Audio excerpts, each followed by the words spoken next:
Good evening, Pittsburgh and universe. This is JC on a bike. My name is JC and this is Journal Club on a bike. It's a windy Tuesday afternoon in Pittsburgh. And I want to talk about the PFC and some somatostatin interneurons today. A couple nice papers in Nature Neuroscience are demonstrating a role for plasticity at interneuronal synapses in learning. So, let it suffice to say that the field is pretty naive as to how interneurons work. And for the most part, the assumption has been in neuroscience that interneurons are doing something with gain control and, generally speaking, keeping excitation under control, but not doing anything directly related to learning. And the assumption has always been that excitatory cells do that. There's very few examples of plasticity at interneuronal synapses or interneuronal circuits that demonstrates a direct connection to learning. And interestingly, both of these papers that we're going to discuss today do that. And so both papers have some kind of behavioral task that they will use as a baseline. One is more interesting than the other, I think, but from a task perspective, but from a results perspective, both papers are strong.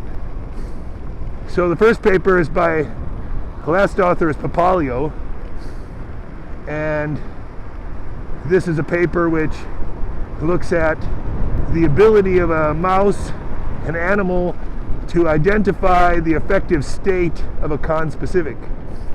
This is a very cool task. In this task, an observer animal, the experimental animal, is presented with two chambers within which are two animals, one in each chamber. One animal is a naive, normal, neutral animal that has nothing done to it. And then in the other cage, they either put an animal that has been water deprived for 23 hours and then restored on water an hour before he meets the observer. So that's called a relieved animal. And then the other one was restrained for an hour before he met the observer. And that's a stressed animal. And the cool thing is, what they're going to do is first they show that this task is dependent on the PFC by messing with interneurons in the PFC and to see how they affect the outcome of the task. The paper is very straightforward in the sense of they look for activity in prefrontal cortex, and they are able to demonstrate that there are calcium signals associated specifically with the exploration of the conspecific. And it happens in the first 2 minutes of the exposure only. The exploration tends to balance out and the behavior tends to balance out. It's only in the first 2 minutes that the animal makes this discrimination between the stressed or the relieved animal and the neutral animal. But it's very consistent in the first 2 minutes of the task.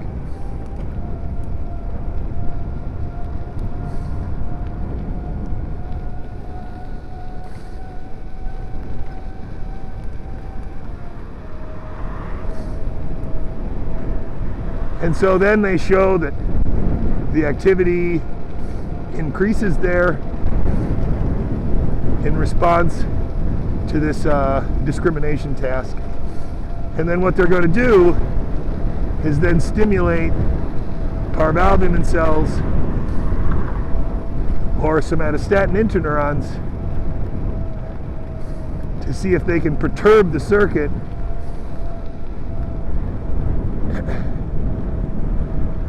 and see if they can affect the way that this task is performed.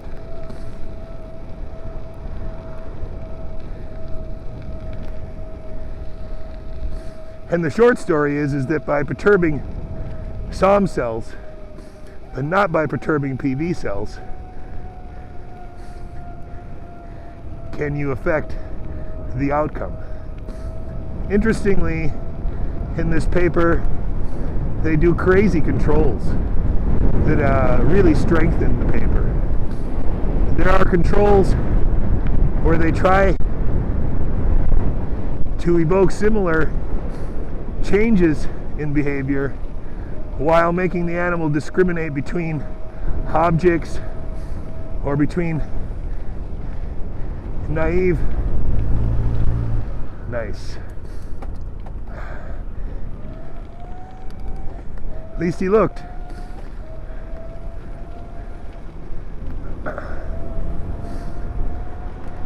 And so that's really cool because it's not a task where it's a novel animal versus an animal they already knew. It doesn't work to alter the way that their reaction to a novel object versus a novel animal, or an animal versus an object. And so it's really, really about affect, or at least it seems to be in their controls. And I like that a lot about this paper.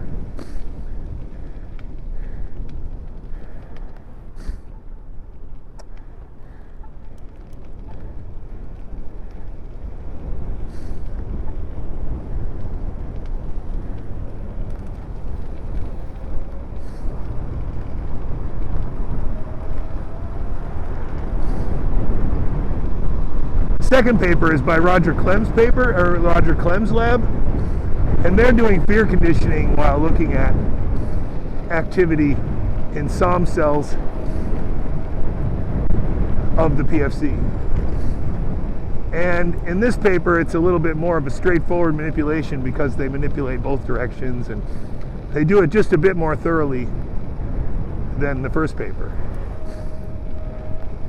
Here they inhibit, they excite, and they also use just a fluorescent control. So most of the figures in this paper are, let's say, a little bit more thorough. Not really, but a little bit. I think it's always nice if you use both arch and channelrhodopsin to show opposite effects. And so that's what's cool about the Clem paper. So in this paper, what they're doing is fear conditioning the animal and looking at synaptic transmission onto interneurons in figure 1. And there they see that synaptic transmission is altered to somatostatin interneurons. And specifically, which is interesting from the perspective of somatostatin interneurons, their paired pulse ratio changes so that the first and second synaptic release events, the ratio changes between them such that the first event becomes stronger. And this is oftentimes considered a beautiful sign of synaptic plasticity. So,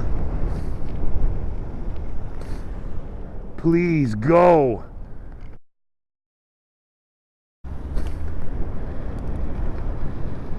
So, that's really cool. Then what they do is they look at calcium signals specifically in in somatostatin interneurons and show that during learning there is a signal which shows up in the in the somatostatin interneurons during learning, and it is associated with the conditioned stimulus. That would be the shock. And they show that in figure 2, that the signal that's observed in these somatostatin cells, it's not there on the trial 1 or trial 0, but after several trials there is a CS locked calcium signal. Okay, don't go then. Whatever. So that calcium signal seems to indicate that parvalbumin specifically are changing their position in the microcircuit. And that's interesting.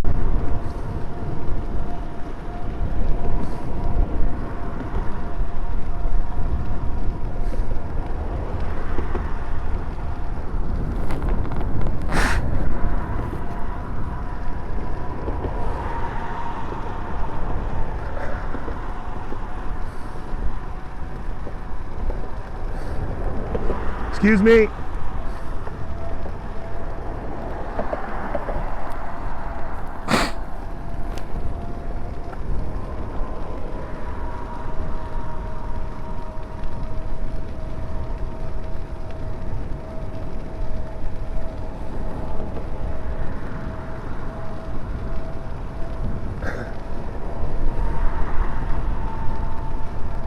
So after they show that some interneurons, the input to some interneurons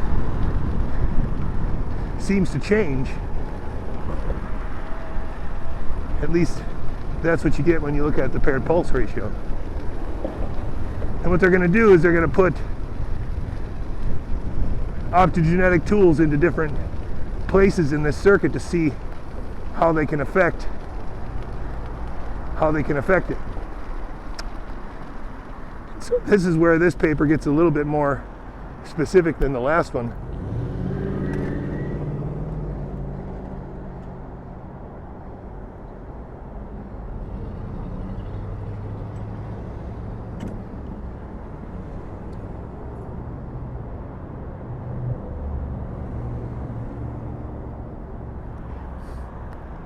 So there's a couple real nice controls where they put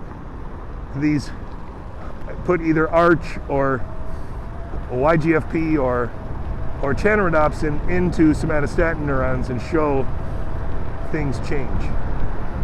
So the first thing that's cool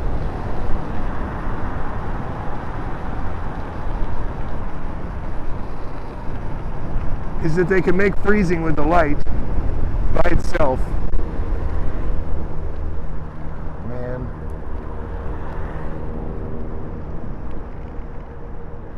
There's just so many people here.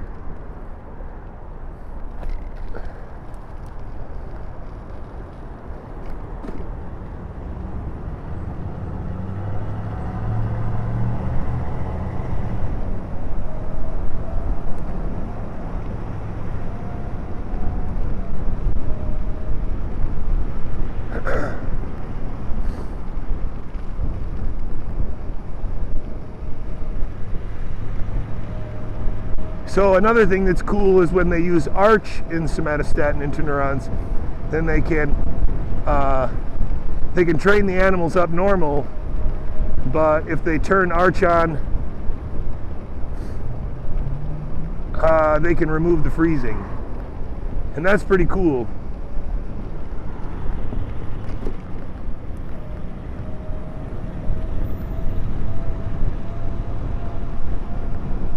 I don't know, I might be getting that wrong. I gotta think about this a second after this traffic rolls down.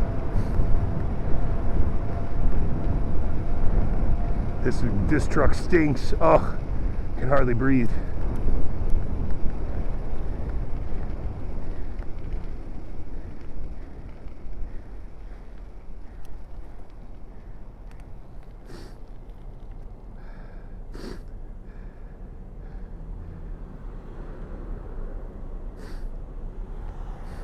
And so the other thing that's cool is that chanorodopsin on those somatostatin cells after training can cause freezing by itself. It's essentially almost like a CS stimulus. That's pretty cool. Then the next thing they do is they sort of reverse this and they try to look at parvalbumin and somatostatin and the connectivity between them.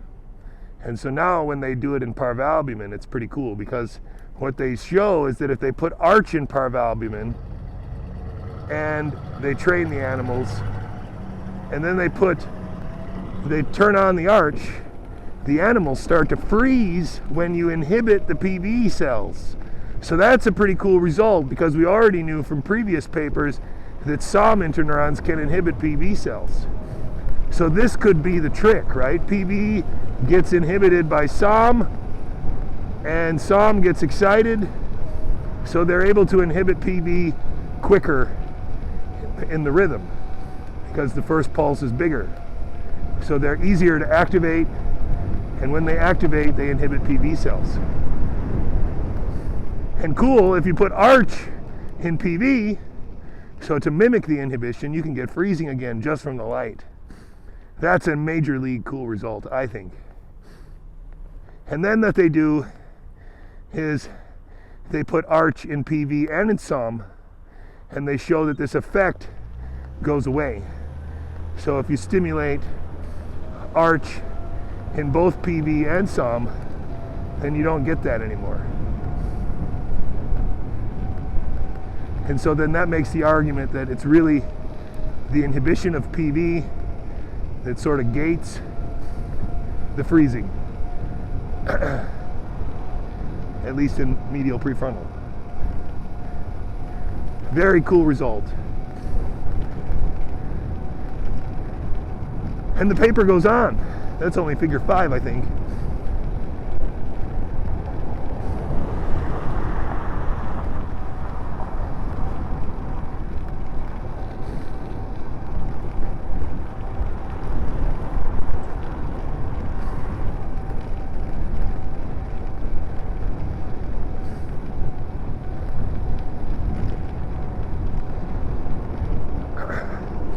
Just move over. Go over. You're on the phone and you got to crowd me out of the road?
So if they look at ex vivo recordings, the other thing that falls in line with this is that synaptic transmission from somatostatin cells to PV cells increases after paired training, but doesn't increase after unpaired or after naive animals, and that's cool.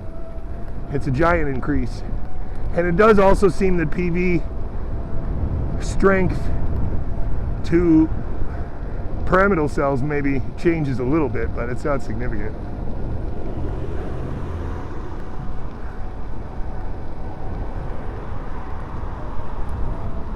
And then finally, the other thing that's cool is that when they look at the inputs from basolateral amygdala and they put arch there, they can create exactly the same effect as when they put arch in somatostatin interneurons.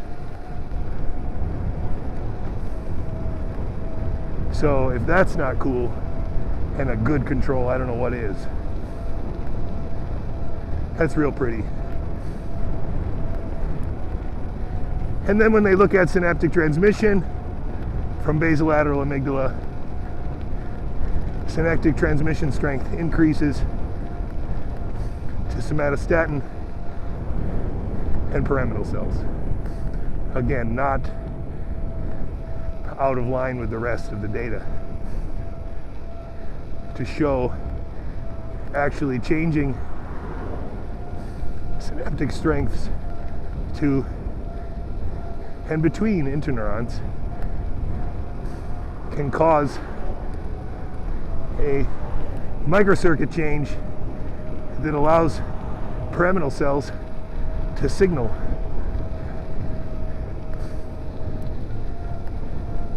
I don't know why I'm going so slow today. It's windy or something.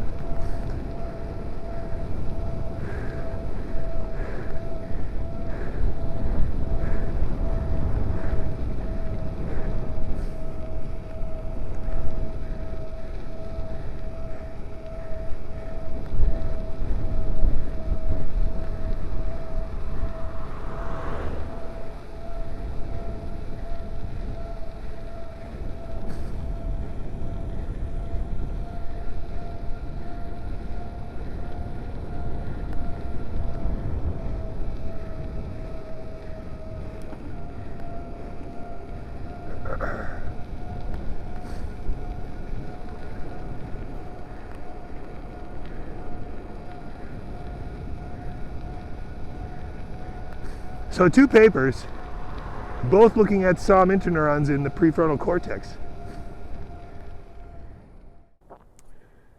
Hey, thanks for joining me on my ride. Those were 2 papers in the PFC, one from a lab call with the last name of Papalio, and one from Roger Clem's lab. Both of the labs look at behavior and look at specifically interneurons in the PFC, and by manipulating interneurons in the PFC with optogenetic stimulators or inhibitors, arch and channelrhodopsin, Roger Clem's paper is able to show that specifically inputs from and inputs to somatostatin interneurons change during fear conditioning and are responsible, or at least seem to be responsible for the learning. That paper is a little bit more thorough with up and down manipulations and with some negatives, controls that I think make their argument about the role of somatostatin interneurons in this process a little bit better. But nonetheless, the paper from the Papalio lab definitely has an interesting task, and this task involves an animal discriminating between a stressed out or a relieved animal and a neutral animal, and they show that this is not only dependent on the medial prefrontal cortex, but specifically on somatostatin interneurons there. So that's also an interesting paper. It's 2 times that we look at somatostatin interneurons and show that they are involved in the plasticity of a microcircuit that then underlies learning. I think this is really exciting because, again, as the Roger Clem paper kind of implies in its introduction, a lot of people are really interested in excitatory cells and excitatory connections, and not very many people pay much attention to interneurons. And now we're really starting to see that interneurons are where the game is, and I think that's where I've been for a long time, and I'm glad that the rest of the field is, and our tools are finally catching up so that we can really explore that. Thanks for listening. Thanks for watching. See you next time.